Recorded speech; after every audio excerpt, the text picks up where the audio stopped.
सामने आप जो मंदिर देख रहे हैं ये कोणार्क सूर्य टेम्पल। ये मंदिर लगभग आज से 800 साल पहले बना था और ये ऐसा मंदिर है जिसकी आज पूजा नहीं होती है। तो ऐसे क्या कारण थे कि इतना पुराना मंदिर है और यहाँ आज पूजा नहीं होती है? सारी बातें करेंगे इस वीडियो में। सामने आप जो देख रहे हैं कि यहाँ पर एक शेर बना हुआ है और उस शेर के नीचे एक हाथी दबा हुआ है और उस हाथी के नीचे एक इंसान।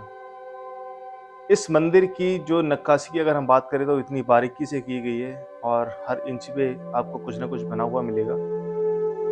तो जो मैं आपको शेर और हाथी इंसान के बारे में बता रहा था, वो पूरा एक पत्थर है और वो पत्थर लगभग 27 टन का है। अब इमेजिन कीजिए आज से 800 साल पहले इस तरह का आर्किटेक्चर बनाना कितना मुश्किल रहा होगा। और आप सामने देख ही सकते हैं मेरे कि हर इंच पे कुछ ना कुछ बना हुआ है और इतनी बारीकी से यहाँ पर काम किया गया है। तो ये इतना इस तरह का काम कैसे हुआ होगा, किन लोगों ने किया होगा, कितना समय लगा होगा।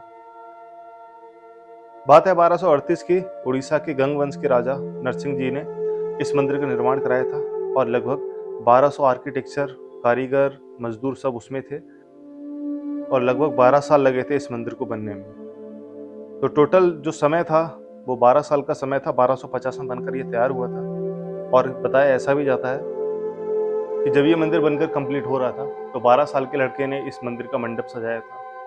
उसका रीज़न ये था कि मंदिर को काफ़ी लंबा समय हो चुका था, कंप्लीट नहीं हो पाया था और राजा ने एक डेडलाइन दी थी कि अगर तब तक मंदिर नहीं बना तो सभी को सज़ा दी जाएगी। तो वहाँ पर कुछ ऐसी चीज़ें थी कि जो सबको समझ में नहीं आ रही थी कि कैसे ऊपर मंडप बिठाया जाएगा और वो काम सिर्फ 12 साल के बच्चे ने किया। और उसके बाद उस 12 साल के बच्चे ने आत्महत्या कर ली, क्योंकि अगर ये बात राजा को पता चलती कि ये काम 12 साल के बच्चे ने किया है तो उसमें जितने भी कारीगर, मजदूर, आर्किटेक्चर जो भी थे शायद उनको सबको वो राजा मार देते। इस डर से उस बच्चे ने खुद अपने प्राणों की जान दे दी। सन 1507 के आसपास मुगल शासक काला पहाड़ ने इस मंदिर के मंडप को उखाड़ दिया था। उसका रीजन ये था कि ये मंदिर समुद्र के किनारे बना हुआ है और इसके ऊपर 40 टन का एक मैग्नेट रखा हुआ था और जो मैग्नेट रखा हुआ था उसकी वजह से पूरा जो मंदिर है वो केंद्रित था।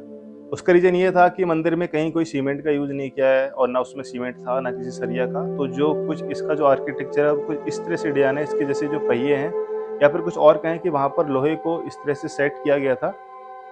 वो चीज ऊपर गुंबद पे रखे 40 टन के मैग्नेट से कंट्रोल हो रही थी और जिससे कि पूरे मंदिर का जो कंट्रोल था वो सब उसी मैग्नेट से केंद्रित था। उसके बाद में वो मैग्नेट निकालने के बाद में मंदिर ध्वस्त हो जाता है। ध्वस्त हो जाता है कि मतलब ये जो कंट्रोल था उसका वो खत्म हो जाता है और जिसकी वजह से मंदिर ढह जाता है, बहुत सारा हिस्सा उसका गिर जाता है और जिसकी वजह से ये खंडर बन जाता है। और उसके बाद जब ये सब होता है तो यहाँ की जो मूर्ति है उसको पुरी में भेज दिया जाता है जहाँ पे जगन्नाथ जी का मंदिर है।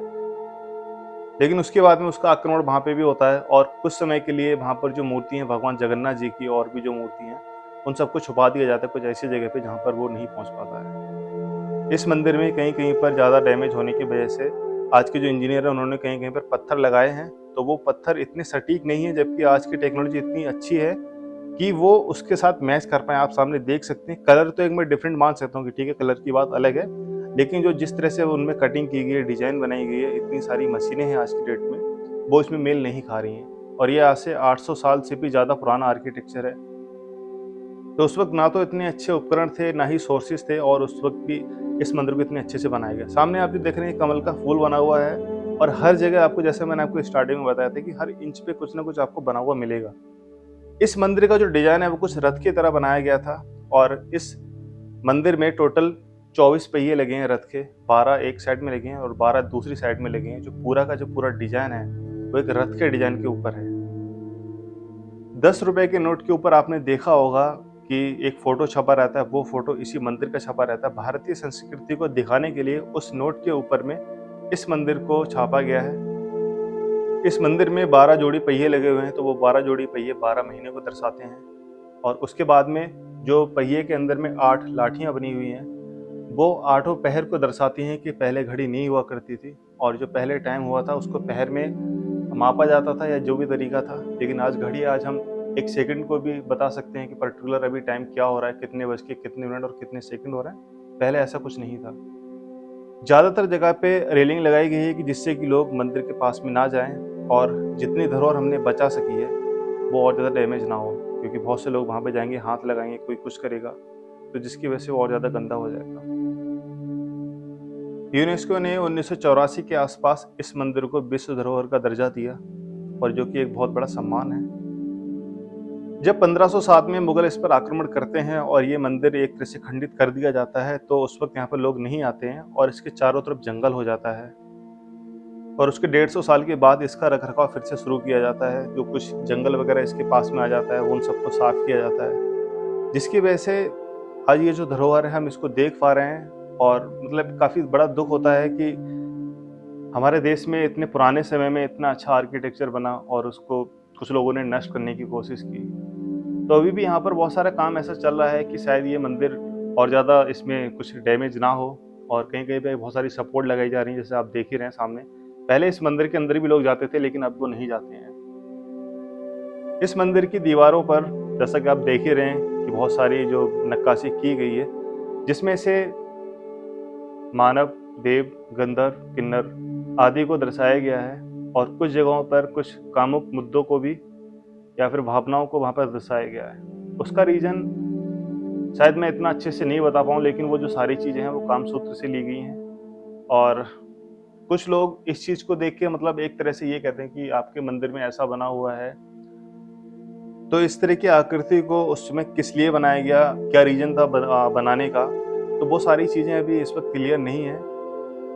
अगर कुछ लोग यहाँ पर जाना चाहते हैं जैसे कि टूरिस्ट के पर्पज़ से, और साथ में अगर उनके बच्चे हैं और उनको लगता है कि कुछ ऐसा वो ना देखें या फिर ना वो उनको दिखाना चाहें, तो कि अगर ये वीडियो उन्होंने देखा है तो ये उनके लिए फ्री इन्फॉर्म है। आप चाहें तो इस जगह को फिर जाना अवॉइड कर सकते हैं, अगर आपको ऐसा लगता है तो। बाकी आपकी मर्ज़ी है, आप जा सकते हैं, ऐसा कुछ नहीं है। जब मैं जगन्नाथपुरी जाता हूँ रथ यात्रा में शामिल होने के लिए, तब वहाँ से मैं इस मंदिर को देखने के लिए जाता हूँ। और ये मंदिर कोणार्क में है और लगभग वहाँ से 30 किलोमीटर के डिस्टेंस के आसपास है। और उसके बाद यहाँ से हम जाते हैं भुवनेश्वर भी, जहाँ पर लिंगराज जी का मंदिर है। और वहाँ पर एक जू भी है, चिड़ियाघर भी है, तो वहाँ पर भी मैं जाता हूँ।